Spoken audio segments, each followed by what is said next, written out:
আমার ঐক্য পরিষদের সম্মানিত সভাপতি সহ অন্যান্য ওলামা একরামগণ এবং আজকের মাহফিলের যিনি প্রধান অতিথি, সত্যি আমরা গর্বিত। একটা দিনই মাহফিলে, অনেক মাহফিলে আমরা দেখতে পাই প্রধান অতিথির চেহারা দেখলে মনে হয় না সে দিনদার মানুষ, কিন্তু আলহামদুলিল্লাহ আজকে যিনি আমাদের মাহফিলের প্রধান অতিথি তার চেহারা দেখলে আমাদের মন ভরে যায়। এই জন্য আমরা অনেক মোবারকবাদ জানাচ্ছি আজকের মাহফিল কমিটির পক্ষ থেকে, মাদ্রাসা কমিটির পক্ষ থেকে, মাদ্রাসার পক্ষ থেকে, এলাকাবাসীর পক্ষ থেকে অনেক আন্তরিকতা জানাচ্ছি, আন্তরিক মোবারকবাদ জানাচ্ছি আজকের মাহফিলের সম্মানিত সভাপতি সাহেবকে। এবং আজকের স্টেজে আরো অতিথিবৃন্দ উপস্থিত হয়েছেন আলহামদুলিল্লাহ। যেহেতু আমাদের সময় স্বল্প, আপনারা জানেন আমাদের একটি দিনী প্রতিষ্ঠান পরিচালিত হচ্ছে দীর্ঘ প্রায় 1 যুগ হলো আপনাদের অত্র এলাকায়। এখানে বাচ্চারা পড়াশোনা করে, কি পরিমাণ পড়াশোনা করে সেটা নতুন করে বলার কিছু নেই, অপেক্ষা রাখে না। এরপরেও প্রতিষ্ঠানের সার্বিক পরিস্থিতি বোঝার জন্য বাৎসরিক একটি মাহফিল করা হয়। তো সেই লক্ষ্যে এই মাদ্রাসার শিক্ষার্থীরা আলহামদুলিল্লাহ ভালো পড়াশোনা করছে এবং ভালো অবস্থান তৈরি করছে, ভালো শিক্ষা অর্জন করছে। তাদের একটা পুরস্কার বিতরণী অনুষ্ঠান পর্ব এখন ইনশাল্লাহ হবে।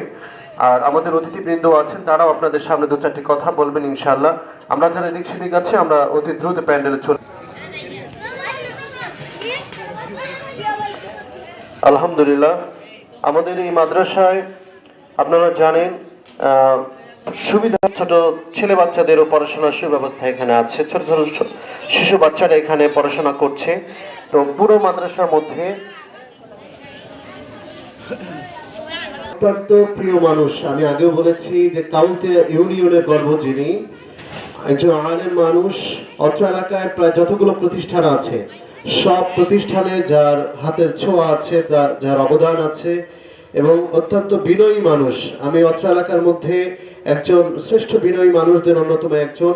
মাহফিলের প্রধান উপদেষ্টা, অত্র এলাকার কৃতি সন্তান মাওলানা আমিনুল ইসলাম, মুতাওয়াল্লি বাইতুল হোসেন জামে মসজিদ 22 নং ওয়ার্ড গাজপুর, সভাপতি রহিমুন্নেসা জামে মসজিদ 20 নং ওয়ার্ড, সভাপতি। আপনার এলাকাবাসী যারা আছেন সবাই একটু মেহেরবানি করে মাদ্রাসায় কিভাবে লেখাপড়া হয় একটু খোঁজ খবর নেবেন, হুজুরের সাথে একটু সাক্ষাৎ করবেন। আপনারা সন্তান, আপনাদের সন্তান এবং সব দিক দিয়ে সহযোগিতা করবেন, এই আশা ব্যক্ত করে আপনাদের সকলের কাছে দোয়া চেয়ে আমার কথা শেষ করছি। আসসালামু আলাইকুম রাহমাতুল্লাহ। বুঝতে পেরেছেন। এ পর্যায়ে কথা বলার জন্য বিশেষভাবে অনুরোধ করছি আজকের মাহফিলের সম্মানিত প্রধান অতিথি, যার চেহারা দেখলে আমরা মুগ্ধ আলহামদুলিল্লাহ। আসলে প্রতিটি মাহফিলে এরকম দিনদার মানুষ অতিথি হওয়া দরকার। দিনদার মানুষ অতিথি না হলে বিপদ। ওলামা ইকরামের কথা কণ্ঠকে স্তব্ধ করে দিতে চায়। এই জন্য আগামীতে আমরা কোনো মাহফিলে ইনশাআল্লাহ দিনদার ছাড়া কোনো অতিথি দেখতে চাই না ইনশাআল্লাহ। এই পর্যায়ে আপনাদের সামনে গুরুত্বপূর্ণ বক্তব্য। রাহমাতুল্লাহি ওয়া বারাকাতুহু। সবাই ভালো আছে? মাদ্রাসা সব জায়গায় কিন্তু হয় না। যে এলাকাটা ভালো সেখানে মাদ্রাসা হয়। এই মাদ্রাসা যদি আমরা টিকায় না রাখতে পারি, আমি কিন্তু এই এলাকারই, হয়তো আমার অনেকে চিনেন না, অনেকে চিনেন, এটাও আমার এলাকা। এই কাওয়ালতা রোডের ওই পারে আমার বাড়ি, ওইটাও আমার এলাকা, একই এলাকা ধরতে গেলে। তো মাদ্রাসায় আমরা ছাত্র দিতে চাই না, ছেলে মেয়ে পড়াইতে চাই না, কারণ সবাই চিন্তা করি মাদ্রাসা করে কি করব, মসজিদে চাকরি করব, 10,000 12,000 টাকা বেতন পাইব, কিভাবে চলবো, তাদেরকে আল্লাহ চালায়। এই যে 10,000 12,000 14,000 টাকা বেতন পায়, আমার চেয়ে আপনার চেয়ে ভালো চলে না? ভালো চলে। তো দুঃখের বিষয় হয়েছে আমরা মাদ্রাসা দিতে কৃপণতা করি। মাদ্রাসা লাইনে পড়ায় আপনি আপনার ছেলেরে ডাক্তার ইঞ্জিনিয়ার বানাইতে পারবে। দিনদার বানান, নিজের আখেরাতে কাজে লাগবো। একটা ছাত্র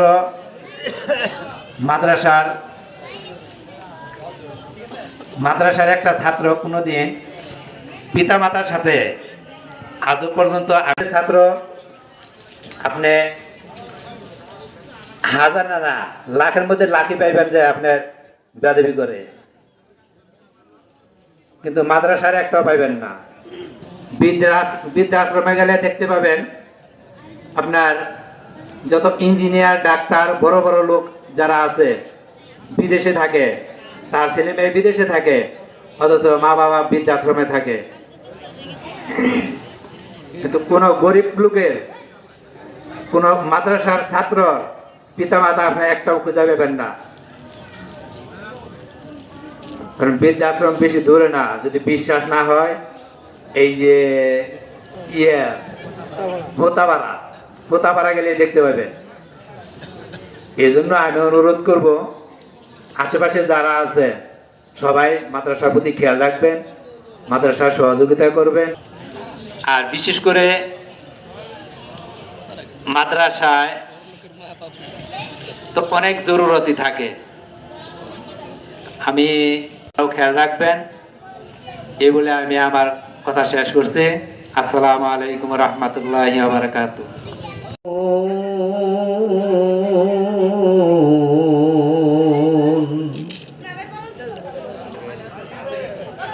وقال تعالى قل هل يستوي الذين يعلمون والذين لا يعلمون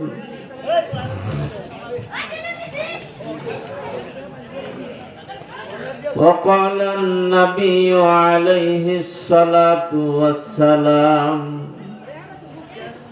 من صام رمضان إيمانا واحتسابا غفر له ما تقدم. وقال النبي عليه الصلاة والسلام طلب العلم فريضة على كل مسلم. وقال تعالى إن الله وملائكته يصلون على النبي يا أيها الذين آمنوا صلوا عليه وسلموا تسليما. আমার সাথে সাথে আপনারাও দরুদ ইব্রাহিম পড়ুন।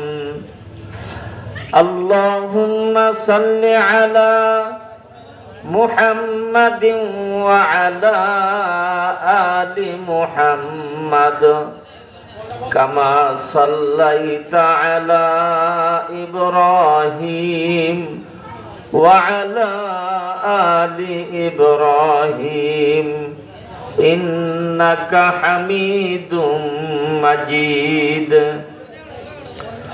اللهم بارك على محمد وعلى آل محمد كما باركت على إبراهيم بلغ العلا بكماله كشف الدجى بجماله حسنت جميع خصاله صلوا عليه وآله.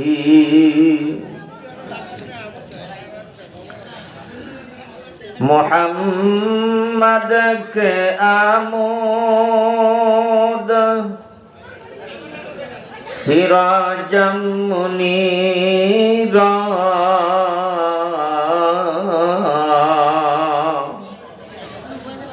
محمد کے آمود سراجا منيرا كشف الدجى بجماله حسنت جميع خصاله صلوا عليه وآله. ছোট্ট করে একটা মুনাজাত করে নেই। হ্যাঁ, اللهم آمين ربنا ظلمنا أنفسنا وإن لم تغفر لنا وترحمنا